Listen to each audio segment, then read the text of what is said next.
சமையல் பண்ணுறவங்கெல்லாம் பயங்கரமாக டென்ஷனில் இருக்காங்க. என்னப்பா பாத்திரத்துக்கு என்ன காசு கொடுக்கல, ஜாமானை வாங்குறதுக்கு எதுக்குமே காசு கொடுக்கல, என்னவா பண்ணுறது, எனக்கு இது ஒரே டென்ஷனாக இருக்குப்பா, பேசாமல் எல்லாரும் போகலாம் வாங்க அப்படின்னு சொல்லிட்டு இருக்காங்க. இந்த ஏஜென்ட் எடுத்தார் பார்த்தீங்களா, அவரும் கொஞ்சம் இருங்க தம்பி என்னென்னு பார்க்கலாம் இருங்கிறாங்க. அதெல்லாம் முடியாதுங்க, நாங்கள் போகணும் அப்படின்னு சொல்லிட்டு இருக்கும்போதே கரெக்டாக ஒரு பையோடு வர்றாரு சந்திரசேகர். இனி யாரும் போக வேண்டிய அவசியம் இல்லை அப்படின்னு சொல்லிட்டு பணத்தை எல்லாத்துக்கிட்டே கொடுக்குறாங்க. எல்லாரும் அதுக்கப்புறம் தான் சமையல் பண்ண போகிறாங்க. அப்பாடா ஒரு பெரிய வேலை முடிஞ்சுதுடா சாமி அப்படின்னு நின்றுட்டு இருக்காரு. அடுத்ததே அன்பரசி விஸ்வா 2 பேர்த்தையும் ஊர்வலம் கூட்டிட்டு வர்றாங்க. அப்போ அன்பரசி கேட்குறாங்க, சார் ப்ளீஸ் சார் கோர்ட்டில் என்னதான் நடந்தது சொல்லுங்க சார் அப்படிங்கிறாங்க. அதுக்கு விஸ்வா சொல்றாரு, இங்க பாரு நான் சொல்லணும்னா நீ எனக்கு நான் கேட்டேன்ல அது கொடுக்கணும் அப்படின்னு சொல்றாங்க. முடியாது சார் நீங்க சொல்லுங்க சார் அப்படிங்கிறாங்க.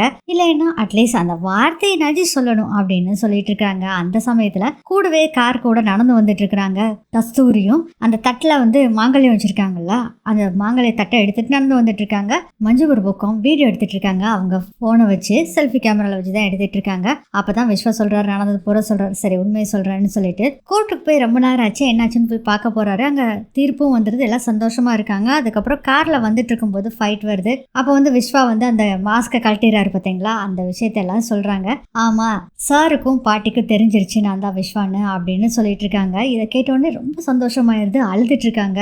அன்பரசி எதுக்கு அன்பரசி அழுகுறா அப்படின்னு சொல்லிட்டு எல்லாம் பாக்குறாங்கல்ல, அழுகாத அப்படின்னு சொல்லிட்டு இருக்கும்போதே பாத்தீங்கன்னா இங்க என்ன ஆகுதுன்னா, கஸ்தூரி இருக்காங்கல்ல, அவங்க தட்டத்துல இருந்த மாங்கல்யத்தை ஒருத்தன் சுட்டுட்டு போயிடுறான். சுட்டுட்டு போயிட்டு அந்த ரவுடி இருக்காங்கல்ல அவங்களுக்கு கால் பண்ணி, ஆனா நீங்க சொன்ன மாதிரியே மாங்கல்யத்தை எடுத்தாச்சுன்னு நீங்க பிளான் பண்ணிக்கலாம் அப்படின்னு சொல்றாங்க. சரி அந்த மாங்கல்யத்தை நீயே வச்சுக்கோன்னு சொல்லிட்டு இவங்க என்ன பிளான் பண்ணிருக்காங்கன்னா, மாங்கல்யம் தொலைஞ்சு போயிடுச்சுன்னா உடனே காணான்னு தேடிட்டு தான் வருவா, கோயிலுக்கு தான் வருவா. அந்த சமயம் பார்த்து கஸ்தூரியை போட்டு தள்ளிடலாம் அப்படின்னு சொல்லிதான் இவங்க பிளான் பண்ணிட்டு தான் இந்த மாங்கல்யத்தை தூக்கிட்டு போய் சொல்லியிருக்காங்க. மாங்கல்யம் திருட்டு போனது இதுவரைக்கும் கஸ்தூரிக்கு கொஞ்சம் கூட தெரியவே இல்லை. அவங்களும் அப்படியே சிரிச்சிட்டே வந்துட்டு இருக்காங்க. இவங்க அழுதுட்டு இருக்கிறத பார்த்துட்டு எதுக்கு அழுகிற அன்பரசி அப்படின்னு சொல்லி விஸ்வாவும் சொல்லிட்டு இருக்காரு.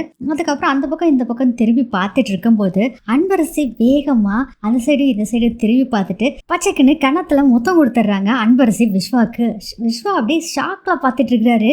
என்னடா நடக்குதுங்க அப்படிங்கிற மாதிரி ஒரு ஷாக்கு, ஒரு பக்கம் சந்தோஷமும் விஸ்வாக்கு. அப்படியே பார்த்துட்டு இருக்கும் போதே மஞ்சு சொல்றாங்க, நாங்க இங்க வீடியோ எடுத்துட்டு இருக்கோம், எல்லா விஷயத்தையும் வீடியோ எடுத்துட்டு இருக்கிறோம், பொண்ணு மாப்பிள்ளை நீங்க ரொமான்ஸ் பண்றதே நாங்க வீடியோ எடுத்துட்டு தான் இருக்கோம், இது லைவா வேற போயிட்டு இருக்குது அப்படின்னு சொல்லும்போது, என்ன மஞ்சு அப்படின்னு சொல்லும்போது, ஆமா ஆமா நீங்க ரொமான்ஸ் பண்ணது மட்டும் இல்ல, யாருக்கு தெரியாம கிஸ் பண்றேன்னு சொல்லி நீ கணத்துல சார் கணத்துல முத்தம் கொடுத்தே இல்ல, அதுவும் லைவ்ல தான் போயிட்டு இருக்குது அப்படின்னு செம்ம டென்ஷனா இருக்காங்க. என்ன மஞ்சு முதல்ல இதை ஆஃப் பண்ணு மஞ்சு அப்படின்னு சொல்றாங்க. அதை டெலீட் பண்ண அந்த வீடியோவா அப்படின்னு அன்பரசி சொன்னா, அதெல்லாம் முடியாதுமா, இது லைவா போயிட்டு இருக்கு, உலகம் பூரா போயிட்டு இருக்கு அப்படின்னு சொல்றாங்க.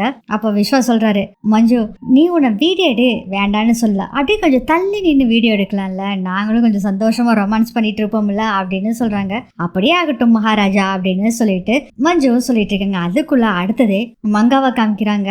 மூட்டையில தூக்கி உட்கார வச்சிருக்காங்க கஸ்தூரியா. அப்போ வசந்த் அப்படியே ஃபீல் பண்ணி நின்றுட்டு இருக்காரு. அதை பார்த்துட்டு, மங்கா என்ன ஃபீல் பண்ணிட்டு இருக்க மாதிரி தெரியுது அப்படின்னு கேட்குறாங்க. ஆமா இவளை காதலிச்சு கல்யாணம் பண்ணேன், அது மட்டும் இல்லாம இவ கூட குடும்பமும் நடத்திருக்கேன், அந்த ஃபீலிங் தான், வேற ஒன்றும் அது கொஞ்ச நேரம் இருக்கும் அப்புறம் சரியா போயிடும், வாங்க வாங்க இதை வேலையை பார்க்கலாம் அப்படின்னு சொல்லிட்டு இவ முதல்ல கல்யாணம் பண்றதுல தூக்கிட்டு போயிருங்க, இல்லைன்னா அப்படி இவளை பத்தி விஷயம் வெளியே யாருக்கும் தெரிய வேணாம், தெரிஞ்சதுன்னா அவ்வளவுதான், உங்களால ஒன்றும் பண்ண முடியாது, இப்போதைக்கு விஷயம் வெளியே தெரிய வேண்டாம், ஃபர்ஸ்ட் கஸ்தூரியை முடிச்சு தள்ளுங்க, அதுக்கப்புறம் பார்த்துக்கலாம் அப்படின்னு சொல்றாங்க வசந்த். அதுக்கப்புறம் மங்கா ரூபாவை கூப்பிட்டு கயிறு எடுத்துட்டு வர சொல்லி அந்த மூட்டையை ரூபாவும் வசந்தும் சேர்ந்து தான் கட்டுறாங்க. இப்போதாங்க நம்ம கஸ்தூரி தாலியை காணான்னு தேடுறாங்க. பார்த்தா எங்கடா போச்சு அப்படின்னு டென்ஷனா இருக்காங்க.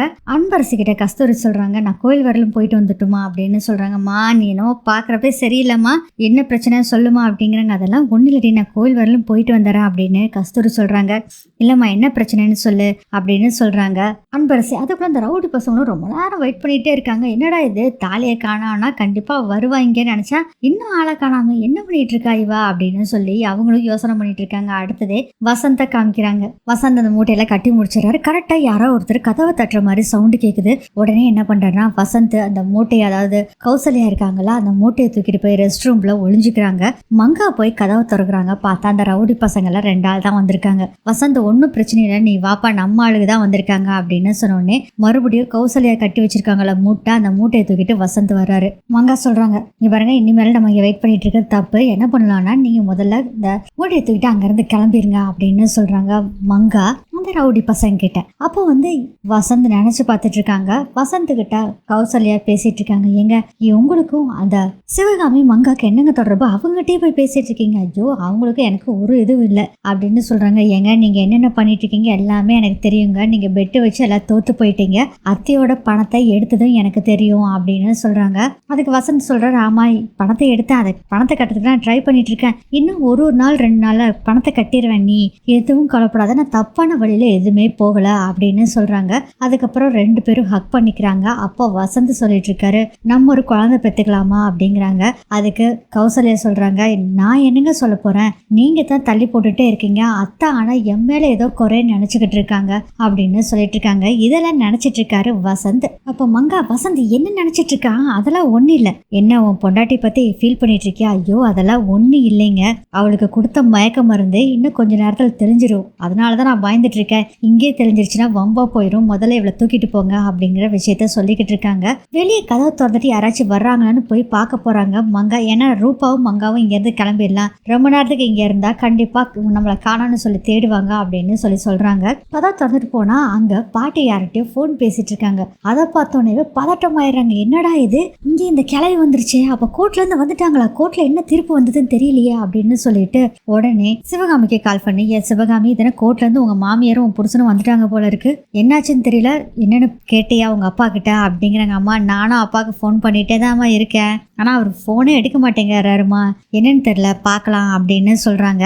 அதுக்கப்புறம் நம்ம கஸ்தூரி கிட்ட அன்பரசி கேட்டுட்டு இருக்காங்கம்மா, என்ன விஷயம் சொல்லு, ஏன் இப்படி இருக்கு, எதுக்காக இப்படி டென்ஷனா இருக்க, சொல்லுமா அப்படிங்கிறாங்க. தாலி பாக்ஸை காணோன்னு சொல்லி கஸ்தூரி அன்பரசி கிட்ட சொல்றாங்க. அதை சொல்லணும், அவ்வளவுதானம்மா, தாலி எங்கிட்ட தான் இருக்கு அப்படின்னு சொல்றாங்க. என்னடி சொல்ற? ஆமாம்மா, கோயில்ல அந்த தாலியை முதல்ல நான் எடுத்து வச்சுட்டேம்மா. ஏன்னா அங்க இருக்க ஆளுகளோட நடவடிக்கை எதுவுமே சரியில்லாம இருந்தது, அதனாலதான் தாலியை பாதுகாப்பா வைக்கணும்னு சொல்லி எடுத்து வச்சுக்கிட்டேன். நமக்கு நடக்கிற பிரச்சனை தெரியாதாமா அப்படின்னு சொல்றாங்க. அப்படியே பிளாஷ்பேக் போகுது. அந்த ரவுடி பசங்கள்லாம் அப்படி சுத்தி நின்றுட்டு இருந்தாங்க பாருங்க. எல்லாரும் அந்த தாலி பாசகவே குறுகுறுன்னு பார்த்துட்டு இருக்கிறாங்க. அன்பரசி அந்த சமயம் பார்த்து அந்த ரவுடி போன் பேசுறேன்னு சொல்லிட்டு அந்த சைடு திரும்பி போனா பாருங்க. அந்த சமயத்துல மஞ்சுவை கூப்பிட்டு அந்த தாலியை எடுக்க சொல்லிட்டு வெறும் பாக்ஸ் மட்டும் அந்த தட்டத்தில் வச்சிருக்காங்க.